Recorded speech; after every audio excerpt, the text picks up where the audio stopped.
There's been a resurgence of interest in Krypto, the best boy of steel. Part of it does seem to be because of the 2025 upcoming time recording James Gunn's Superman film, which has featured Krypto heavily in the promotional material. And for some, that has been their introduction to the idea, the fact that Superman has a dog. Which for some may be a bit surprising since Krypto has been around for quite a long time. However, he's phased in and out, but there have been times when he's been in stark focus. He's even had his own animated series, he was the focus of a children's movie with The Rock, and for the summer of 2025, which is doing a Summer of Superman as a kind of tie-in to the film and just kind of low-key synergy. Not that the comics are tying directly into the movie, but just they're boosting up Superman hype. Krypto has gotten his own series, Krypto, the Last Dog of Krypton, a series set to show Krypto's arrival on Earth and his time adapting from a largely dog's eye view. I'm Sasha, this is Casually Comics, and there's always time for Krypto. Krypto first debuted in Adventure Comics 210 in 1955, and the story Superboy, the super dog from Krypton. It's written by Otto Binder with art by Kurt Swan. We did a whole video on it, but the cliff notes for those who don't have time. Clark encounters a mysterious superpowered dog who is able to lead him to his backstory. What's that, boy?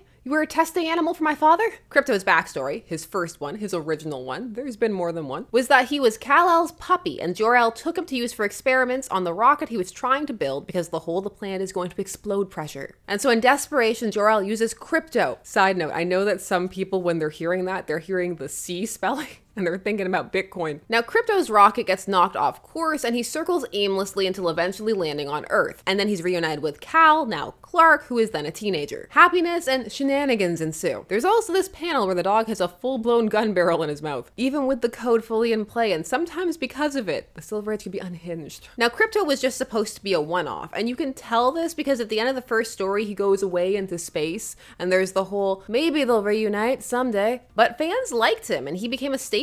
He would come to have his own solo adventures inside comics like Superboy. These would be Krypto-centric stories. He would get a secret identity, that of Skip or Skippy. You'll see it and hear it both ways. He would join not one, but two super pet teams. The Legion of Super Pets, because he's a cool time-traveling pooch. And also Superboy used to hang out with the Legion. Not as much as Supergirl would come to, but it was still a very significant part of his backstory. And so that got really thrown through a loop when post-Crisis, they made it that Clark had never been Superboy when he was young. The poor Legion. It has since been changed back. Krypto was also on the Space Canine Patrol agents. However, for a time, he was a little banished. He fell prey to the editorial hands of Julius Schwartz, who did a light Superman revamp in 1971, and often had an eye towards the idea of making things less silly. And one of the things that tended to fall under that purview for him was pets. You'll also see the removal of characters like Ace the Bat Hound under his tenure. Certain characters are just phased out. Now, 1971 is while the Bronze Age is really solidifying. However, Krypto fares better than most, and he's back by 1974. You can't keep a good dog down. Also, he had fans. It was writer Elliot S. Magan, who for many is up there as one of the top Superman writers who brought Krypto back. And when he did so, he stated, he was asked about it years later, and the quote is, "A man needs a dog, a Superman needs a super dog." Now, Krypto's origin gets complicated post-Crisis. Sometimes he's a regular dog, sometimes he's Connor's dog. So there's been a couple of versions, but time of recording, they've reverted mostly back to a more Silver Age inspired one.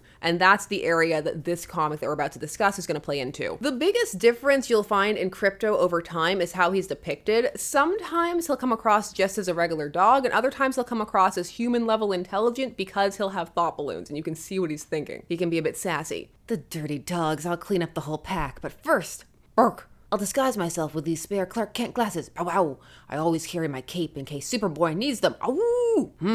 I'll need a new name too." I love Krypto with glasses. You wouldn't hit a dog with glasses, would you? However, again, he would also have adventures without them. Like his run in the Superman family book in the 1970s, which has a lot of the same feel and energy as the one we're about to look at. It's going for authentic dog, which is also the vibe the Last Dog of Krypton is going for. This comic is by Ryan North with art by Mike Norton, and Ian Herring is on the colors. Ryan North did an AMA on Reddit about this book. He answered lots of questions, and also just enthused about how awesome dogs are. It's a good place to go to just glean some more information about the tone and vibe of this series. You'll find things like, this is in response to him being asked a question about whether Krypto will talk or not. "Nope, I'm treating him as a dog, so no talking and no human-style thought balloons either. Dogs are super expressive animals. We don't need to be able to read his thoughts to know what he's thinking." And you also have more exchanges like the following. "I know it's called The Last Dog of Krypton, but do we get to see any other Kryptonian dogs at all? You will! And Earthling dogs too. Dogs from 2 planets in one book. No other comic can make this claim." I don't know if no other comic can make that claim. This in general was a fun AMA. I'll link it down below. So with all that said, let's take a look look at the first issue of Krypto, the Last Dog of Krypton. Spoilers ahead. We open on Krypto on Krypton. And one of the ways you know that this book is really going to focus in on Krypto is the way that they handle the dialogue and other elements around him. Also, side note, who else noticed that Candy, the super bunny from Supergirl, is named that because the bunny's from Kandor, just like how Krypto is named Krypto because he's from Krypton? As for Krypto's book, it's not very dialogue heavy, but what is there, they play a lot with the lettering, particularly the scenes that are more obviously from Krypto's perspective, and not the ones that are more from a third-person point of view. The ones where it's very much Krypto who's foregrounded. When you see dialogue that's not directly addressing him, it's in a lighter gray than the usual black. But when Jor-El or Lara speaks directly to him, or there are words that he recognizes, those are in the usual dark black. This is to highlight that Krypto can understand those words. But it also highlights what he can't understand, but then also uses those moments to convey some of that information to the audience and some of the pressure of what's going on that Krypto is blissfully unaware of. Because this is the lead up to the destruction of Krypton. Are we ever on Krypton when it's not that? Sometimes, but it's usually why we're there. You know, if the Science Council only listened as intently to me as Krypto does, we wouldn't be in this mess. Our best projections still show half a year, Jor-El, before Krypton's groundquakes become critical. But still, that's months. We should have years. So much time has been wasted on argument, on debate. And what if our projections are wrong? Nobody knows these risks better than us, honey. But what can we do? Every parent worries about the world they're leaving their kids. We worry if there will even be a world for Kal-El. Lara's saying they still have half a year when they have no credible way to save themselves or leave the planet, and she seems so calm. I mean, we can't see her face and we can't glean the tone because Krypto doesn't know, but it comes across as very calm. All of this while she's a new mom and a first-time mom of an infant potentially facing death. She must be an optimist, or it hasn't fully sunken in yet. Although later panels and dialogue will show that it has. Maybe she's just a stoic, calm, collected Quinn. Much respect. I'd be panicking much more. 6 months is nothing. That's no time. Now, depictions of Jor-El and Lara, they vary. In this one, it's Lara who suggests they should try a rocket, which is in keeping because she is a scientist. We don't see any of the experiments leading up to them testing on Krypto because we go where Krypto goes. But we do get more of an overview of Krypton and general Kryptonian attitudes. So how about those groundquakes yesterday, huh? If they keep up much longer, I'm going to start getting worried. We should all be worried. The core is becoming unstable. My husband and I are trying to... Krypton's core unstable? Come on. The Science Council has proven this is all just part of a natural cycle. Everything's going to be fine. I'm sorry, miss, but it really won't. I wish it were otherwise. I have to go. Come on, Krypto. This issue does have some very sweet images of Krypto and Kal. They happen quite naturally, so they don't feel emotionally manipulative because they're scenes of Krypto laying with Kal while he's sleeping and things like that. And they happen in moments when they would happen, so it doesn't come across as forced. Now, of course, all of this has a bit of an ominous tinge for readers who know what's coming.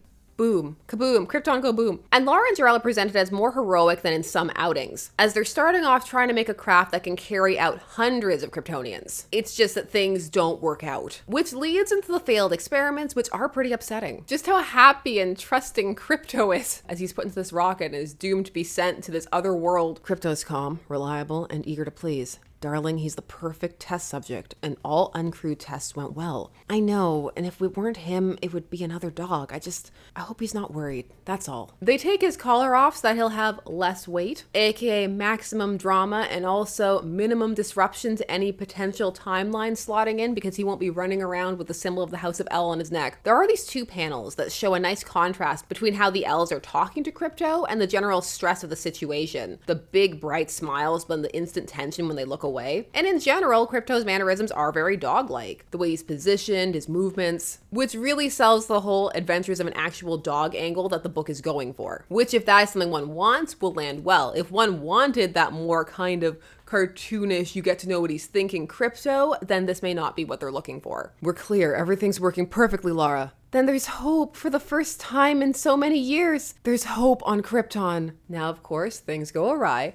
Unlike the Silver Age, it's not because a meteor knocks into the rocket. No, we have far escape problems, wormholes, in this case unmapped wormholes. This in general spells doom for Jor-El and Lara's dreams of mass evacuation because they don't have the time to test and figure out all of these things about the wormhole. There's no time to upload a new course and no way to know where it's sending him or when. Note the or when.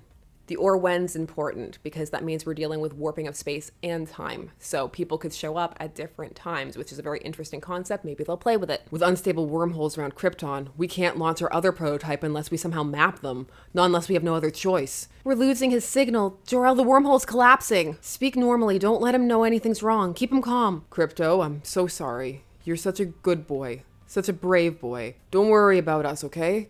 Krypto, we love you. You're a good dog. You're a good dog and you're the best dog and we love... Now from here, the story goes into a bit more unfamiliar territory because now it's going to be Krypto's adventures on Earth. And he starts off those adventures in Metropolis. And it was the very last panel that provides the hook, the mystery for the next issue, which was something that worked on me. Although mileage is definitely going to vary on this. For some, it's not going to land. More intense spoilers than we've done already. Krypto is found by Lex. Young ginger Lex pre-Superboy made me lose my hair, even though it was Lex's own fault. He did it to himself, and that's why it really hurts. Lex and Clark's relationship is complicated and has also gone through various permutations. There are different versions of it. How tied they have been to each other since childhood varies. However, there have been periods of time, and the Silver Age was one of them, a significant moment, where Clark and Lex have overlap in Smallville, and are shown to be friends. Best friends in some stories. Never forget Superboy 139. And the fact that Lex had a little trophy room for Superboy's achievements. Trophy rooms in the Silver Age, they go hand in hand. It's a dynamic that can be played to great effect, or it can become incredibly cheesy and melodramatic. Smallville really took it and ran with it for the first few seasons, and the 2025 comic continuity has brought the idea back. You can see it in works like Superman Unlimited by Dan Slott. In general, post-Infinite Crisis, the idea that him and Lex have some kind of childhood connection has been more played up. However, for some, it's too cliche. It falls a bit too much into the territory of everything's connected, whereas some prefer things to have a bit more of a random element to it. While for others, the more connections between Superman and Lex, it makes it more tragic, more epic. If/when Clark and Lex know each other from childhood, you have Superman get to see and suffer from watching someone he wanted to be a friend be twisted and warped to something else through a combination of circumstance and his own nature. And that's something that he needs to contend with, and it also gives one more time to see Lex's perspective. And sometimes Lex's perspective can be quite interesting because there are small kernels of it when he's well written that do have a tiny bit of a point. The concern that people won't strive or try to do their best because Superman's around and he's almost like a safety net. It's just that he then negates whatever points he may have by going full narcissistic villain mode and hurting a bunch of innocent people. The comic book Luthor really plays with that idea quite well. This comic, adding a Lex hangout with Krypto before Clark even gets to Earth, makes me want to know everything. Because I need to know, from Lex's point of view, did Clark steal his dog? Or is the wibbly wobbly timey-wimey element going to change that? Why do Lex and Krypto not work out? How much of a bad seed is Lex in this current time? Are we going to get Destructo? Are we going to get to see him lose his hair? I'm intrigued.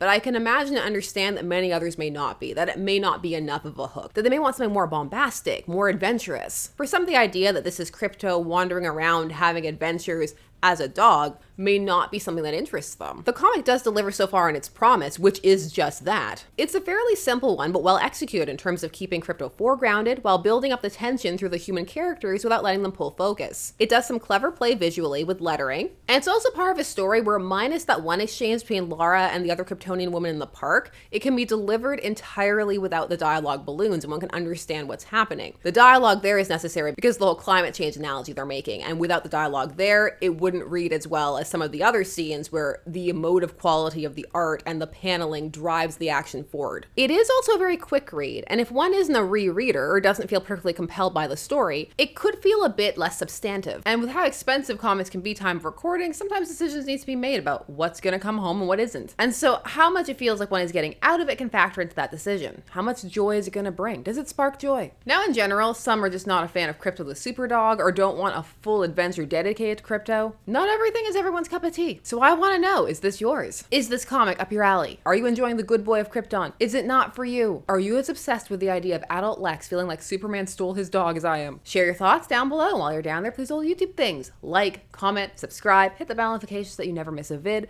Thanks so much for taking some time to spend discussing comics with me. I always appreciate it, and I will see you again soon. Bye-bye.